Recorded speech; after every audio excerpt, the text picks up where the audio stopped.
স্বাগত ডিবিসি সংবাদের সাথে আছে সুরভি আলম তরুণী। জানাবো মার্কেন্টাইল ব্যাংক সংবাদ শিরোনামগুলো। শেখ হাসিনার মানবতা বিরোধী অপরাধ মামলার আনুষ্ঠানিক অভিযোগপত্র জমা আগামীকাল। অনুমতি পেলে ট্রাইব্যুনাল থেকে সরাসরি সম্প্রচার।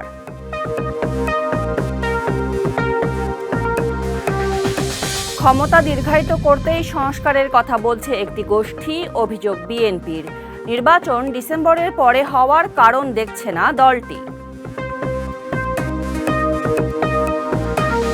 রাজনৈতিক শৃঙ্খলা ছাড়া আসবে না অর্থনৈতিক স্থিতিশীলতা, মত অর্থনীতিবিদদের।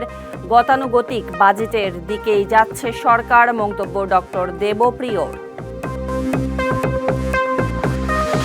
নিম্নচাপের প্রভাবে ৬টি জেলায় স্বল্পমেয়াদী বন্যার পূর্বাভাস। উপকূলীয় এলাকা থেকে নামছে পানি, ভেসে উঠছে ক্ষতচিহ্ন।